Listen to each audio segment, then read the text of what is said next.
Okay, City of Salem, February 1st, 2024, met at 6 p.m. for the purpose of discussing an elections commission. This Council on Community and Government Services is co-posted with the Committee of a Whole. In attendance, we have members of the Board of Registrars.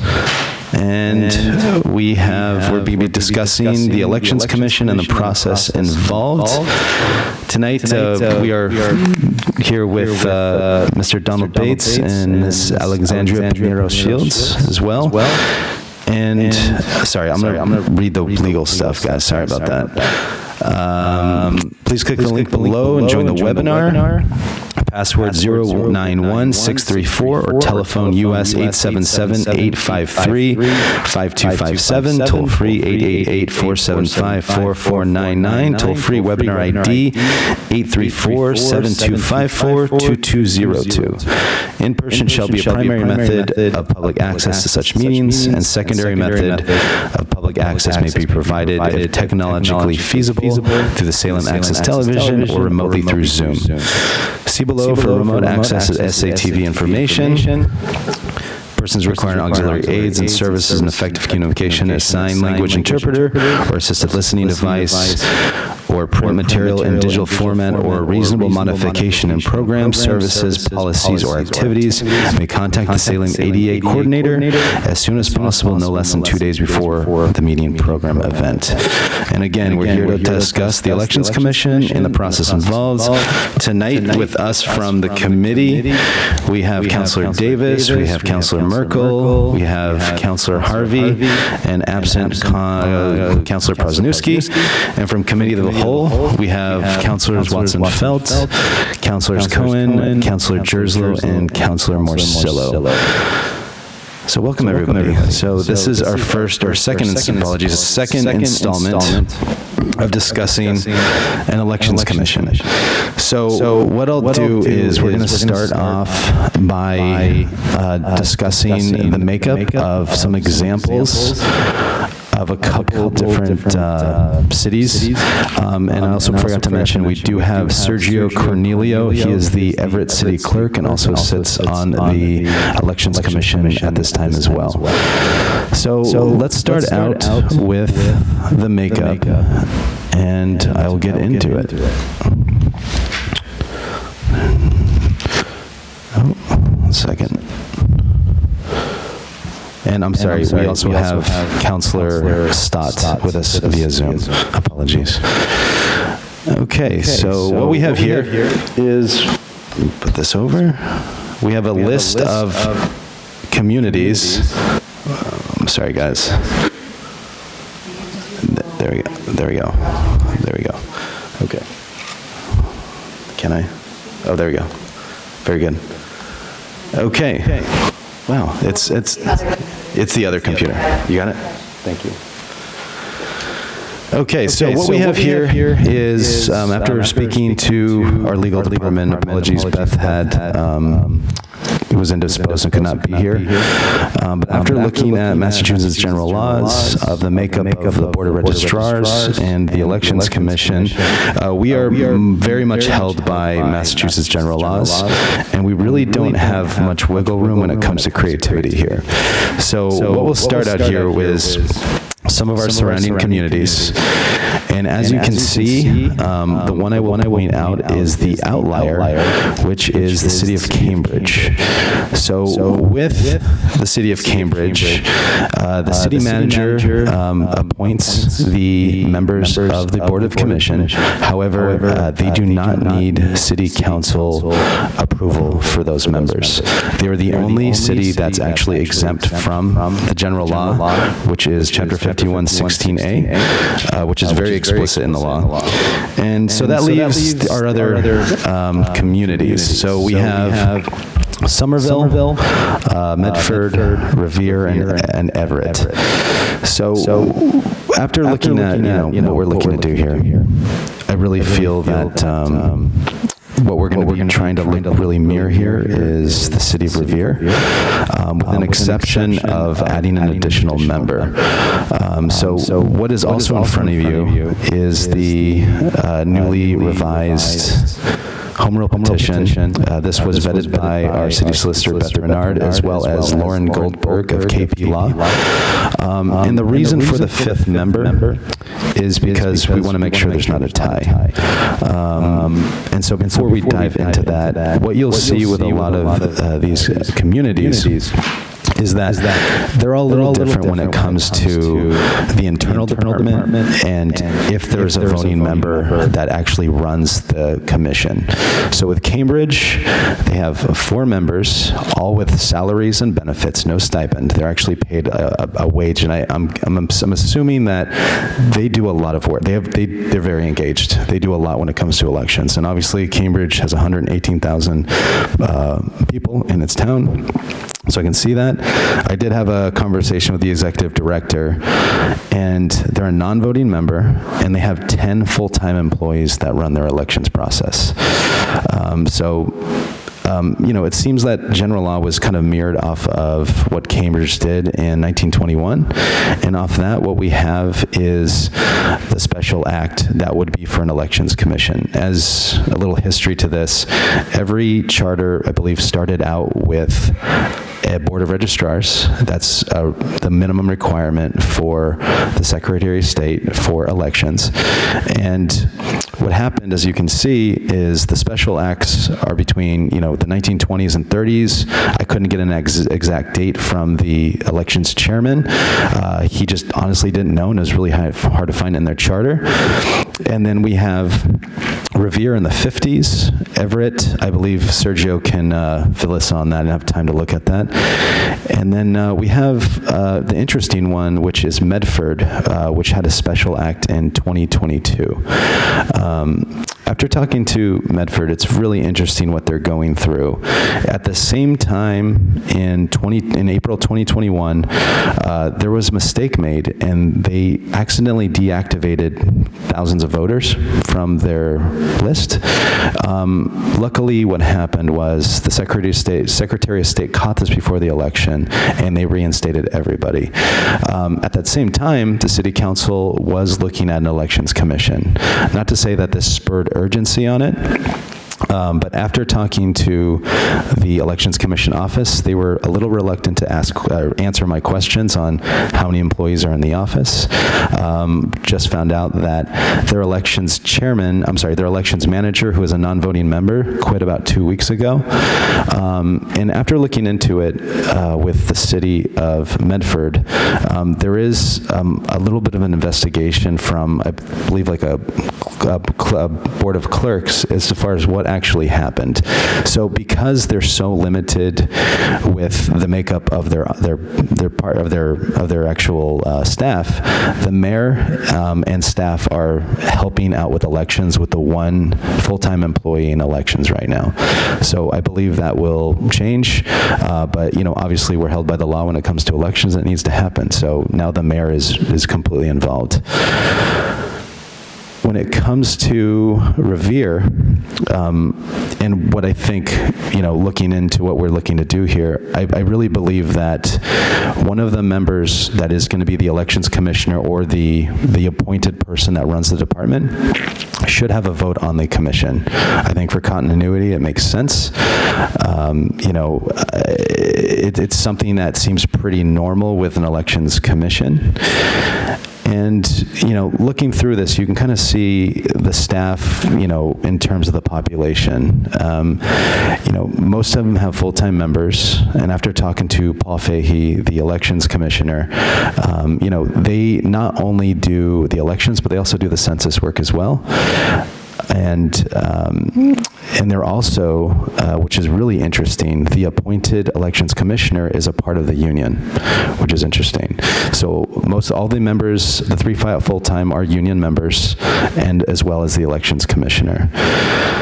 And I'm not going to get into the salary or the stipends, but as you can see, it's kind of all over the place. With the outlier definitely being Everett. So with that, everyone digest it.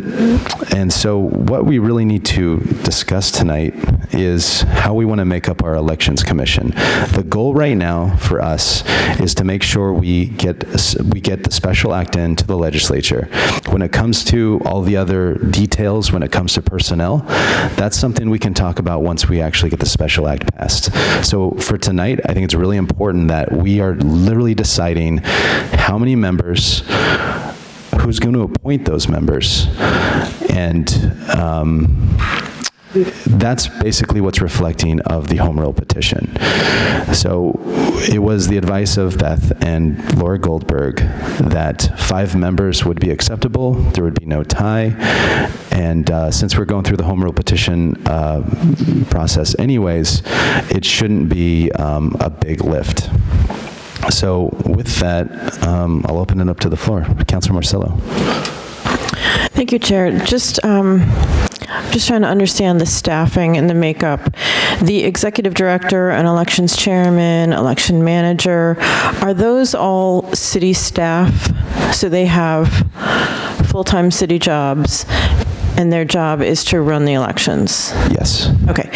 And then underneath them, they have a staff of 10 and 4 and all that? Or are they part of that count? Correct. They're not a part of that, with exception of possibly Cambridge, but I did confirm with all of these cities that that is actually the staff and not including the actual appointed department head. Okay.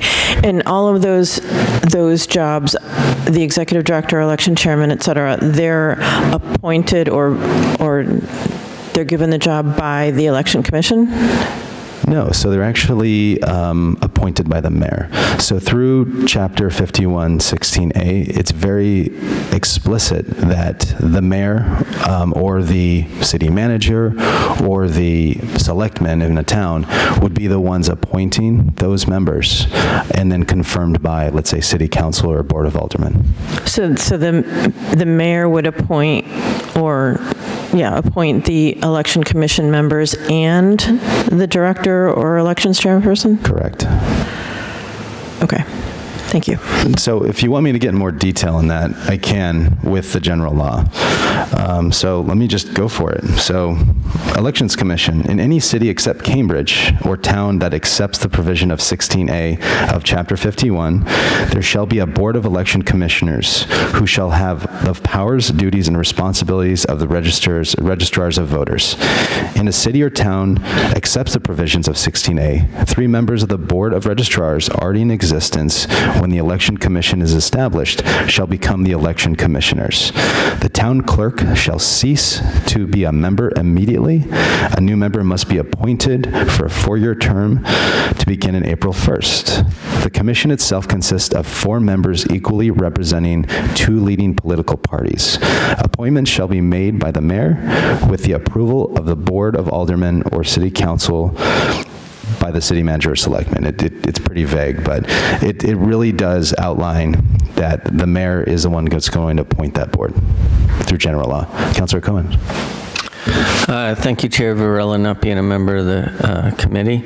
I'm real excited about this. It seems like what we have to do with the home rule petition that the solicitor developed is decide if we want to keep the 5 members and the process. Because what it would be in Salem is 5 members and the mayor would appoint all the people and it would be confirmed by the city council. Except the registrars would automatically be seated, from what I understand. So they wouldn't have to be newly nominated or appointed. No, by law, they have to finish out their term, and they automatically become boards of election commissioners. So then it would really, in the beginning, it would only be appointing. If we settle on 5, it would be only in the first iteration. It would only be appointing 2 people. Correct. One of those appointments would be the elections, you could call it administrator or elections commissioner. That would be the full-time employee appointed by the mayor. And then one other vacancy that we would either fill or not fill for that term. And one last thing. So all the other stuff, whether it's stipends or things like that, would be things that we would deliberate on once we got approval of the petition. Yes. Before we get to Councilor Merkel, you want to follow up? Yeah, Councilor thank Marcelo? you. So what you read was about the makeup of the commission, but it didn't speak to the appointment of the director or chairperson. And I will also add, who does that person report to? The mayor? And so do you have anything in the Mass General Law about the appointment of that executive director? I will, Eileen, thank you. I don't know the exact answer to that, but I think your question was the internal staffing was, besides the election commission, who hires the internal staff?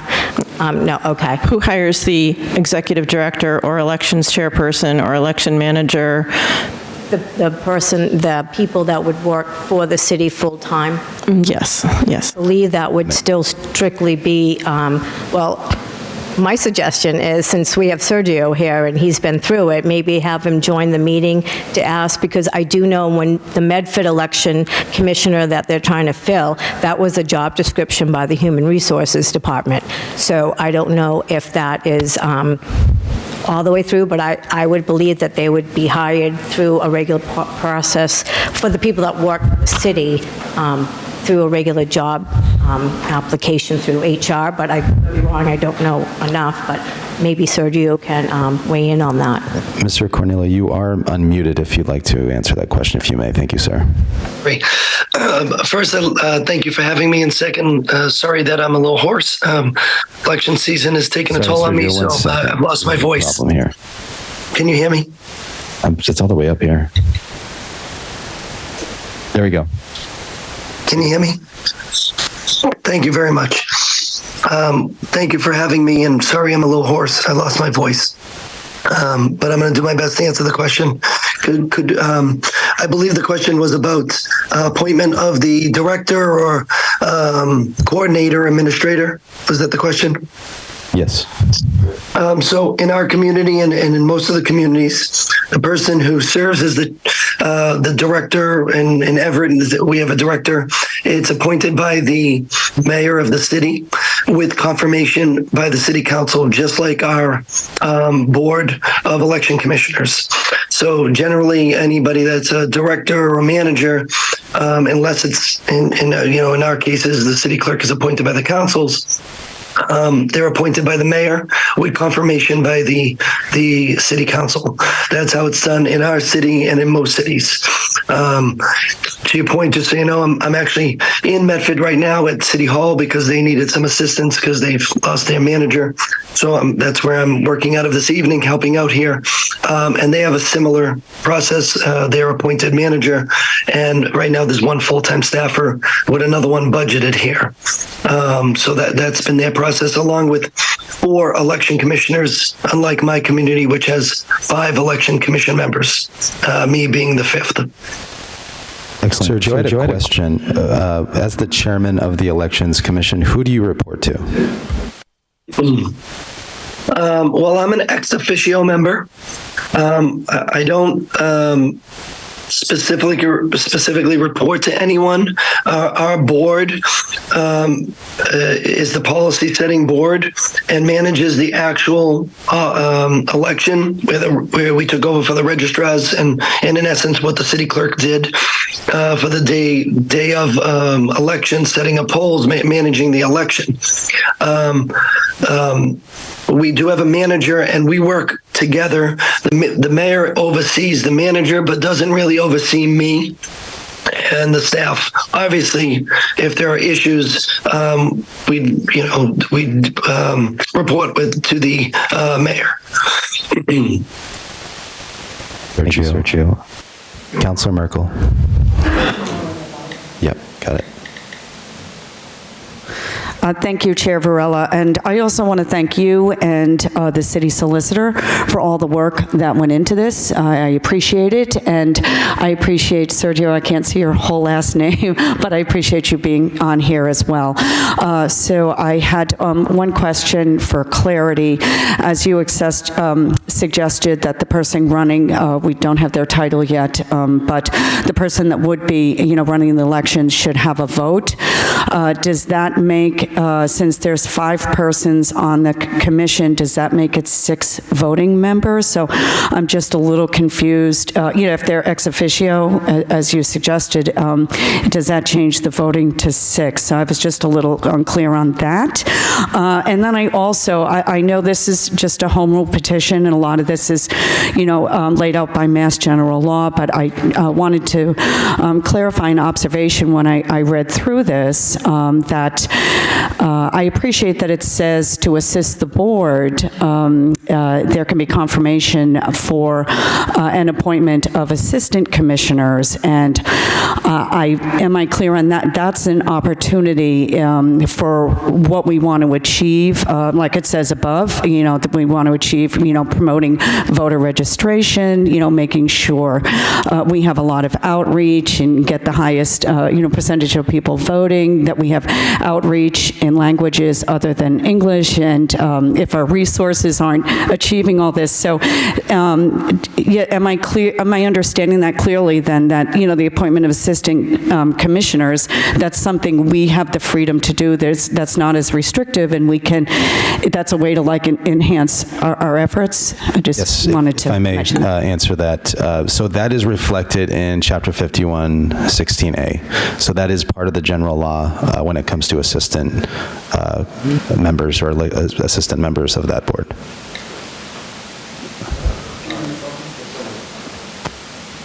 Caroline? I'm sorry. No, Alice's question about whether it's 5 members. The director is the 5th member. Correct. Yes. Councilor Watson-Felt? Thank you, Chair. I just wanted to remind the body that there are other department heads that are appointed through the Mass General Law process that we confirm on a regular 3 or 4 year cycle. This seems to be structured exactly the same way. This person would be treated like a department head. I think that the conversation around reporting structure is a fair question, although, and from what I've read in 16A, it does not stipulate any sort of reporting structure, which tells me that person would be relatively independent, right? And I think is what we just heard from Sergio, that he acts sort of in an ex officio manner as an independent leader overseeing all of the elections processes, which is great. That having been said, I think from an HR perspective, they would. I am expecting anyone hired to perform in those roles within the City Hall walls would still have to abide by all of the regular policies and behavioral expectations of city employees. So, all of the same stuff that everybody signs off on when they become a new employee. Does that help answer some of the questions? I mean, we do confirm the appointment of every department head, so, or not every, maybe not every, I can't recall, but, okay. Okay, good, thanks. Thank you for coming up here, Ms. Camerata. You're right, but even when someone is appointed, they'll still go through the hiring process, correct, and then, confirmed by the council. But I would think, as I've been thinking about this over the last couple of weeks from the last time that we met, and just thinking about employees and staffing, that we would definitely, go through a regular hiring process, post a job, interview, and then, choose the right person. And then that person would be subjected to, or, required with our policies and the, reference checks, all the things that we do. Thank you, Ms. Camerata. Just as a point of clarification again tonight, which I think has already been said, but the purpose of this conversation is to just agree on the language of the home rule petition.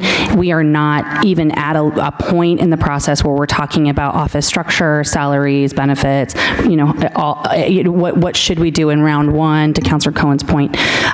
So what are there other questions? I guess I don't want to get into the language. We can get a language, but I've got City Clerk, please.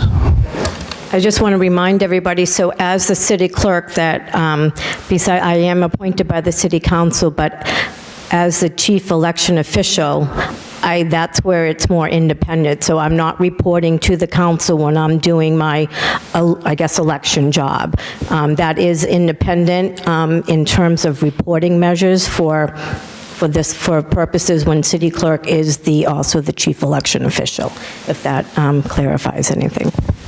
And did Sergio say how many people he has in his office and how they are hired, like the clerks or anybody in the office other than the manager? If you want to answer that, Sergio, I'll unmute you. Go ahead. Yes, absolutely. So in our office, besides having an election director, we have an assistant registrar, assistant director. She's part-time. We have another assistant, another clerical staff that's part-time, and a full-time administrative assistant who handles election work and billing, etc. So there are 4 staffers in the election side, not including myself and the rest of the board. Thank you, Sergio. Councillor Marcillo. Thank you, Chair. I don't want to beat this dead horse here, but the reason why I'm trying to figure out the reporting structure is at the previous meeting, I think the original home rule petition had the reporting structure through the city clerk's office, and that wasn't my understanding, but then so that's why I'm trying to figure out, does the person report to the election commission, and is this all still underneath the city clerk's office? And that's what I'm trying to understand. Yeah, no, so they are a department head, and when it comes to the makeup of the Elections Commission, the Election Commission is the sole responsibility of the powers and duties of the election or the registrar of voters. Councillor Cohen. Thanks, Chair Varela, not being a member of the committee. Yeah, I prefer it this way. I think it's really important to be independent. I think that's worked in the other communities where it's been successful, like Cambridge and Revere and Everett. So, yeah, I see it as a standalone department and very unique from other departments where the person wouldn't necessarily have like a line up to the mayor. And I think that's one thing that Sergio really clarified, is that if there are issues that they'll have a conversation or you know, pass information back and forth. But I think, you know, the value of an independent commission is that it's just that.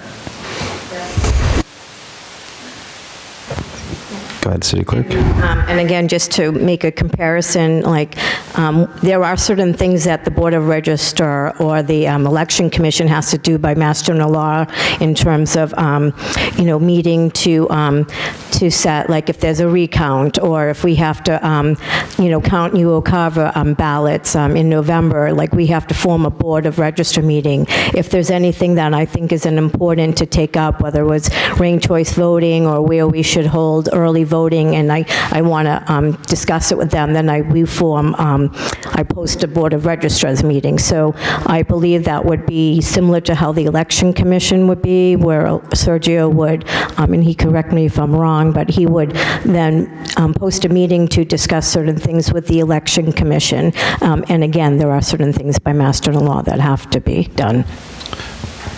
Sergio, if you'd like to answer that. Yeah, thank you. Statutorily, there are certain things the registrars or even the council have to do.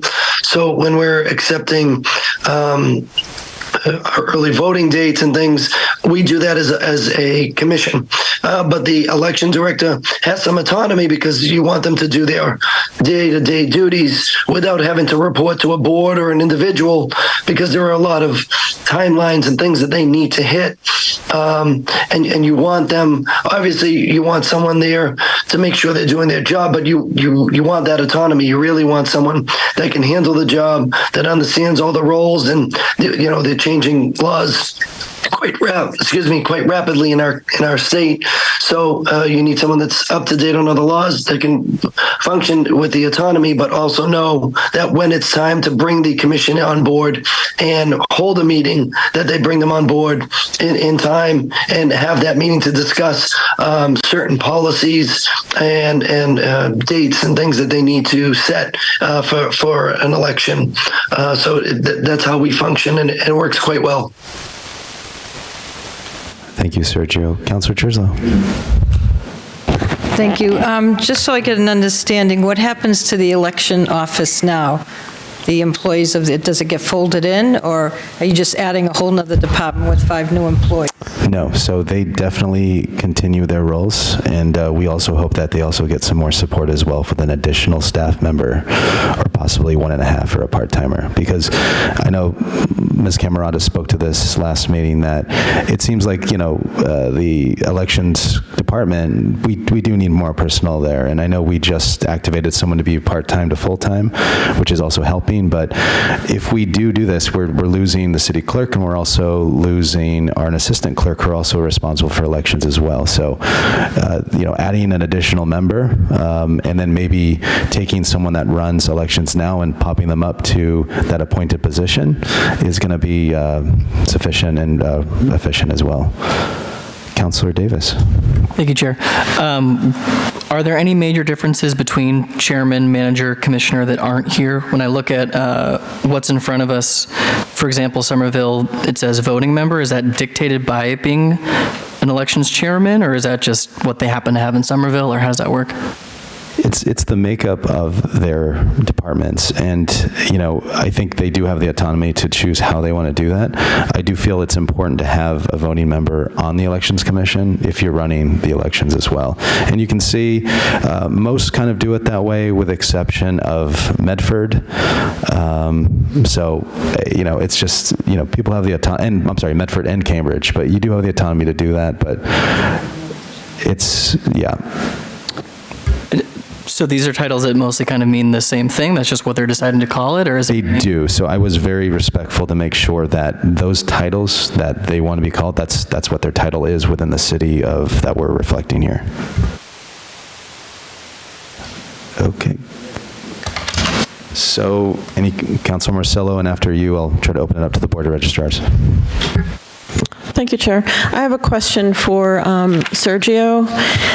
So you seem to have a hybrid situation here in Everett, and I'm just curious why the city clerk is the chairperson for the Election Commission, why that separation was not made as it is in other municipalities.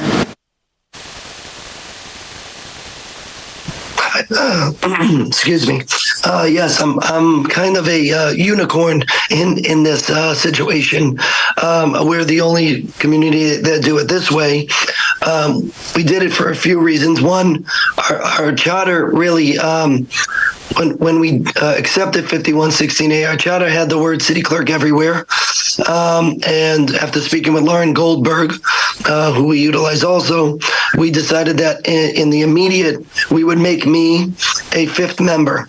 So after we accepted that, about a year later, we did a special act and added me as a 5th member. I ended up becoming the chair because I'm the full-time employee there. It does work well, but it's probably going to be separated soon fully, where I will be out over the next year or so. But that was predominantly the reason. And also, we share workspace. So I'm already in the same, the elections are already in my office. So we didn't have a separate office to utilize. I have a large office, so we share space. And it just made sense at the time. And it for us, the functionality works for us. And me and the director worked hand in hand daily. So that's kind of the reason why we did it. But I'm the only one in the state that does it that way. Thank you. Thank you, Sergio. Okay, so if any other councilors don't have any question, I'd like to open up to the Board of Registrars.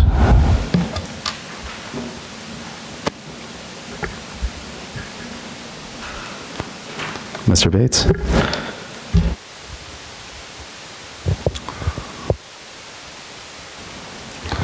Okay, you can hear me, right? The Election Commission sounds like a good idea to me. What I'm really concerned with is I know the staffing in the clerk's office is really understaffed, but not just here in Salem, throughout the whole state and throughout the whole country. With this early voting and the mail-in voting has really increased that workload. And I'd like to see it rectified even before this gets in place, that we get enough people down there, even temporarily, to handle this presidential election coming up. those are my views on it. Election Commission's fine with me. I'm concerned to seeing that they're adequately staffed and they can do the job.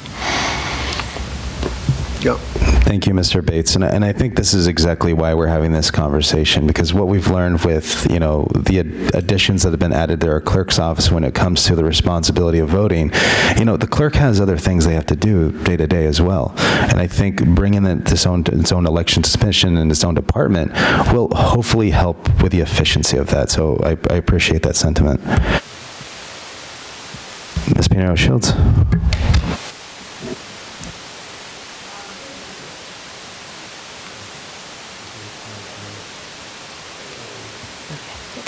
Thank you very much. I appreciate the questions that have been asked.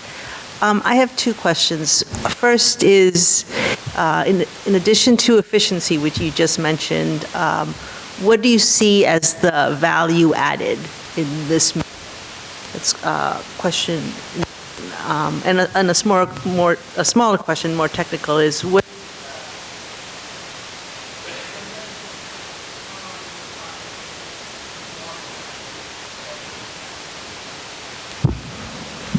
Thank you for that question.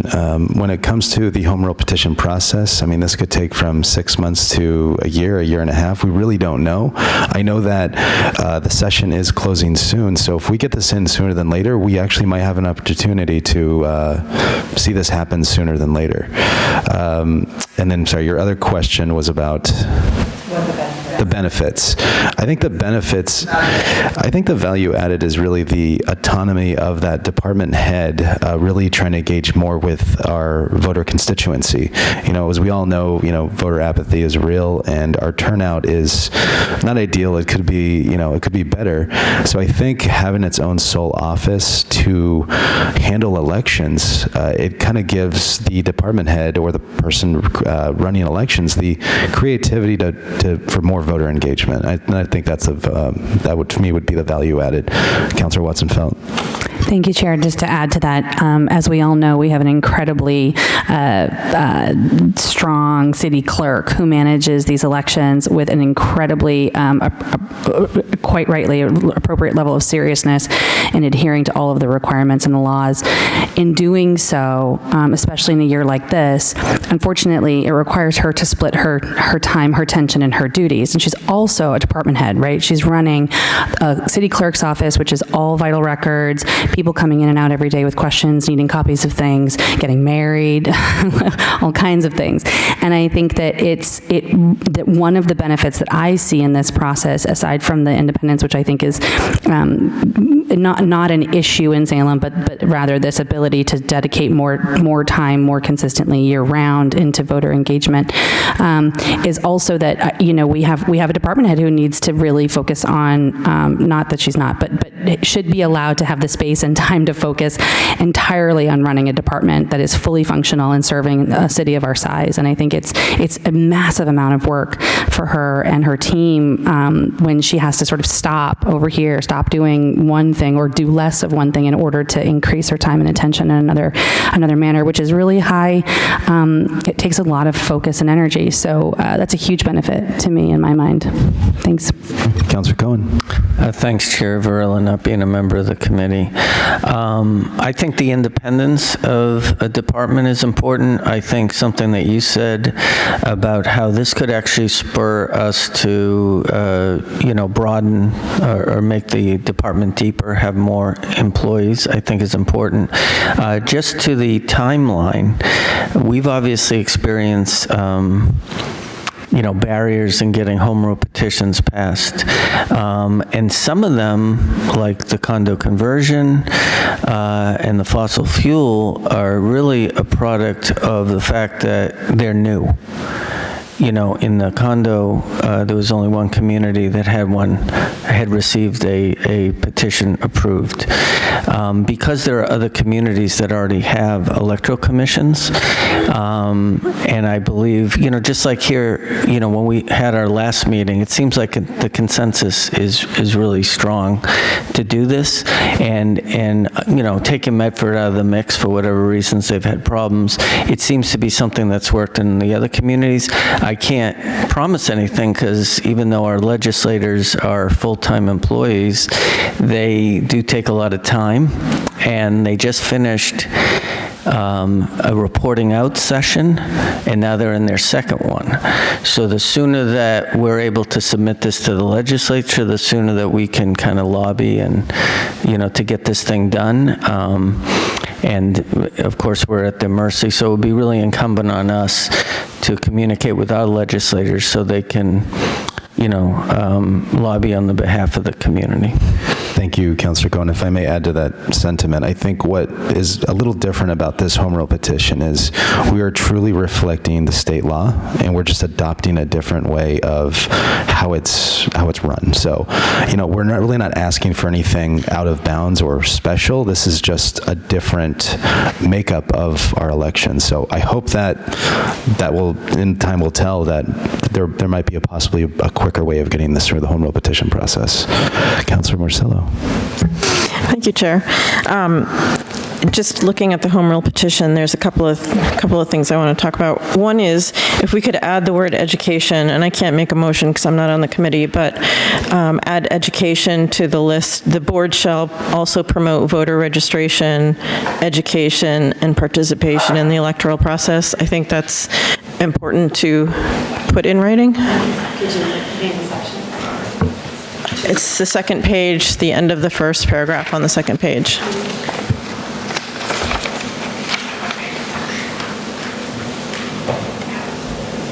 Thank you, Chair Marcello. I would be fine with that, but, I just don't know what is reflected in general law and what we can add and can't add.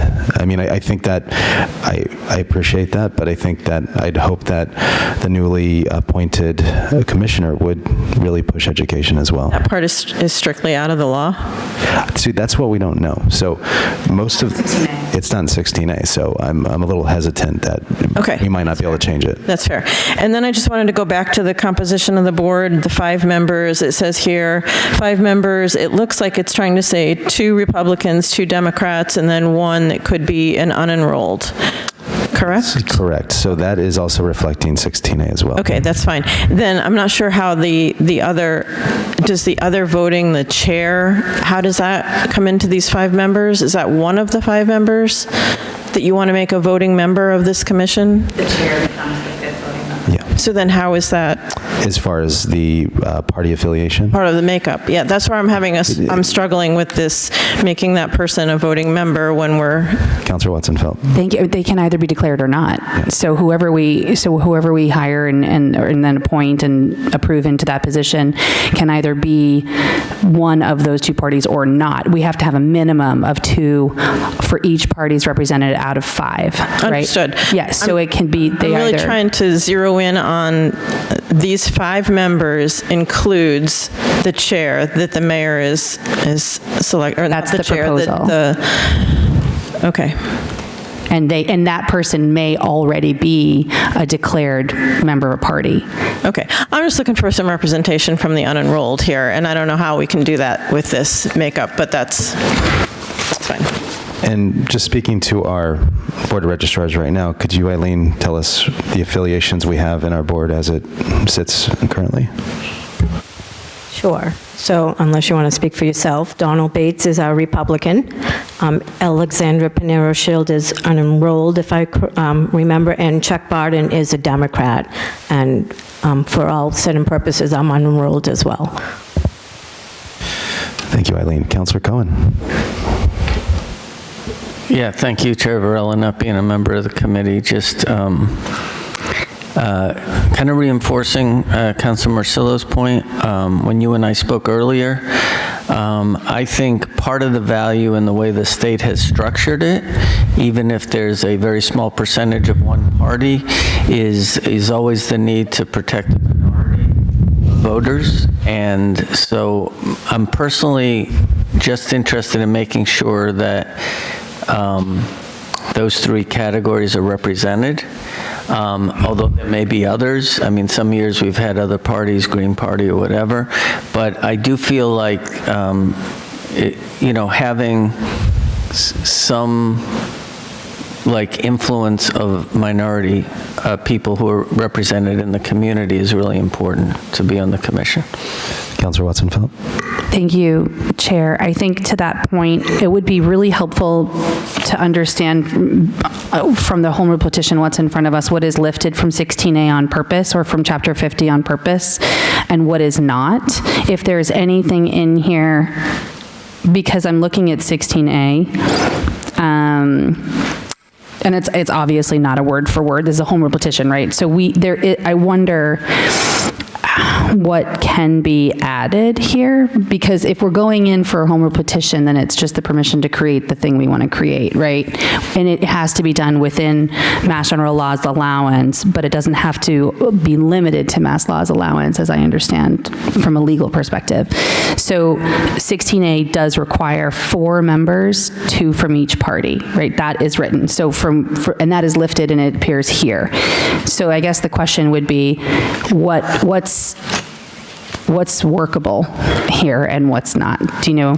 I mean, for just not trying to blow up the conversation, but to this point, could we jump it to 7 instead of 5? Could we add 2 more unenrolled party members? I'm just saying, is that within, I wish that we had legal rep here tonight so that we could say, sort of what's required within Chapter 50 and what's workable, Before I get to you, Councilor Cohen, I mean, basically in 16A, it really identifies Republicans and Democrats as far as equal representation, as I read it. Councilor Cohen.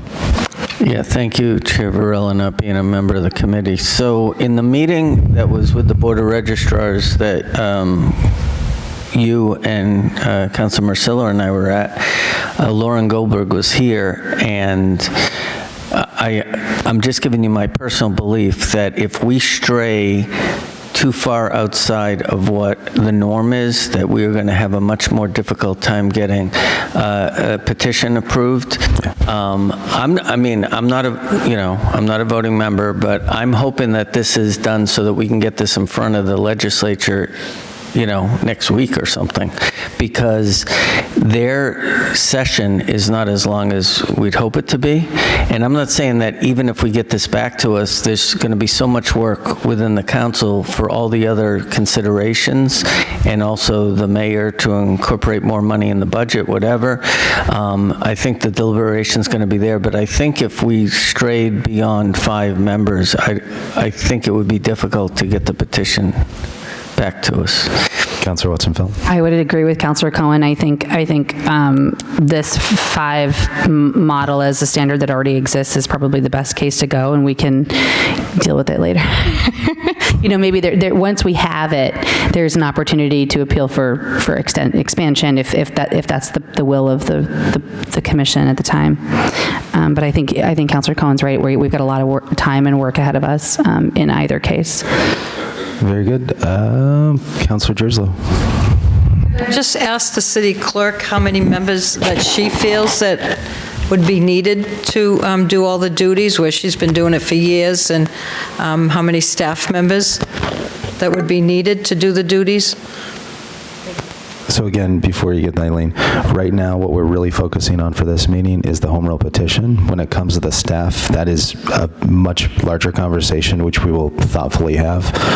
But please, if Eileen, if you'd like to answer that, that's fine.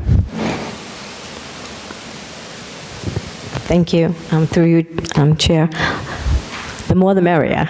But I would say, in my own opinion, I would say you would need at least 5 full-time employees. But if we were only approved for 4, I think that would be reasonable. And just to go back a little bit about, workload, I do have a budget for, it's called seasonal election workers.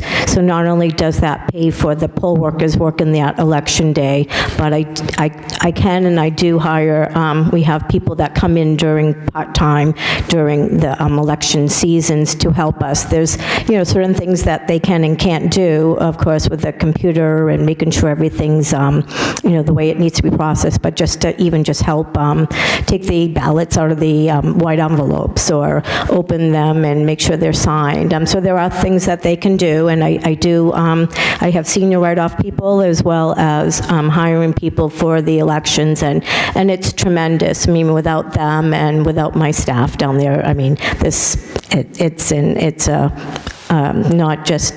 a mountain to climb, that's for sure.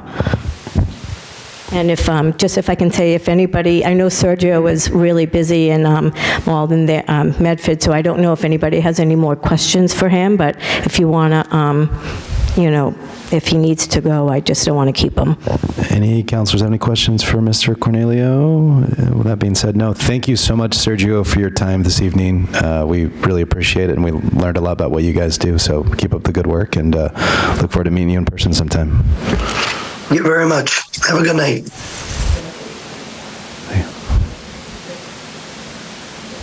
Oh, he's gone. All right. Excellent. Councilor Marcello. Thank you, Chair. Just in the interest of trying to move on this tonight, this doesn't need to discuss the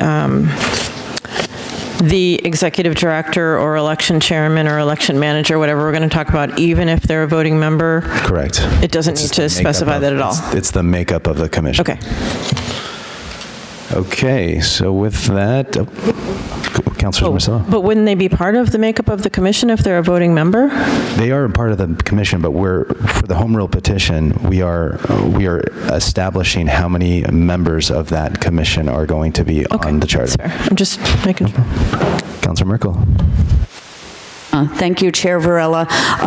One quick last comment, too, in regards to what Councilor Watson-Felt had said about what an enormous, and we've heard tonight, what an enormous job. It keeps growing with early voting, mail-in voting, and all of that. And, I want to point out, what a great job Salem does, as we work towards getting more representation of all our community members, into elected office. Personally, I never thought I'd run for office and was terrified, and Salem is just great on, making it easy, answering my same questions 3, 4, and 5 times, and we just want to make sure, we're providing the resources for that to continue as, the workload just gets larger, and which is great. Early voting, everything that's happening, mail-in, it's terrific, but it's a lot more of a heavy lift. So I also see, I wanted to make that benefit, I just wanted to voice that as well. And with that, I'd like to... One second. Yes. Councilor Stott. Oh. Thank you, Mr. Chair, not being a member of the committee. I just had a quick question. I was trying to do some Googling as well for reviewing the Mass General Law. I do think that comment about education that Councilor Marcillo made is really important. And I'm wondering, I'm wondering if we are, as the intent tonight is to vote this out of committee and have it back to council for tomorrow. I'm wondering if we could find out tomorrow and possibly do that edit, because I'm looking at this as kind of what are our goals, the goals of, the lifts that the current office has to assist with that, and also just voter engagement and education, and just asking for registration, I think is kind of doesn't hit that goal, and codifying it in this of education, especially if we're having those conversations around possibly changing to ranked choice voting or other items, that I think just education is going to be very important. So I would love to be able to get that word in there if it's possible. So I'm wondering if we could not necessarily make an edit this evening, but get some sort of response on that prior to council tomorrow. That would be great. But thanks for all the work put into this, and appreciate the questions. And I'm sorry, didn't have a chance to say thanks to Sergio as well for coming this evening and sharing that. Thank you, Councilor Stott. And yes, I will be more than happy to ask Beth and Lauren Goldberg about that addition of education. Not a problem. I'll report back. Councillor Cohen, then Councillor Merkel. Yeah, thank you, Chair Varela, and I know Councilor Merkel wants to make a motion, but she made me think of something. So before I ran for council the first time, I worked the polls all the time, had a great conversation with the clerk today, and it was actually, for people who haven't done it, it's a lot of fun. You make a lot of friends. It's very cool. You get to see how the process works. Sometimes you get to eat some snacks that the captain brings. And reminded me, which I didn't know until today, that because we're not involved in the election, city councilors can actually work. And I'm going to try to work. If I can't work this one, I'll try to work the September, November ones, because it's always a stress to try to get fully staffed with the increased number of days that we're doing the early voting. And I do want to remind people that early voting starts this Saturday. Thank you, Councillor Cohen. Before we go to Councillor Merkel, I'm going to open up for public comment. Anyone from Zoom land or the audience would like to come up and speak? Don't be shy. Going once, going twice. No public comment. Councillor Merkel. Thank you, Chair Varela, and you can see if this is acceptable. I'd like to make a motion that we send this home rule petition back to the full council with a positive recommendation, and also, if approved by the city solicitor, with the addition in section 2, where it says the board shall promote voter registration and participation in the electoral process. If approved by the city solicitor, we add the word education there after registration. Yes, and I move that, yes, we move forward to the full council with a positive recommendation. Thank you. Thank you. So Councilor Merkel would like to make a positive recommendation that we discuss the home rule petition process with the general counsel, with a caveat that we check out paragraph 2, inserting the word education, which I will confirm with our city solicitor and KP Law. Do we have a second to that motion? Oh, for adoption, sorry. Thank you. Do we have a second on that motion? Councillor Harvey seconds.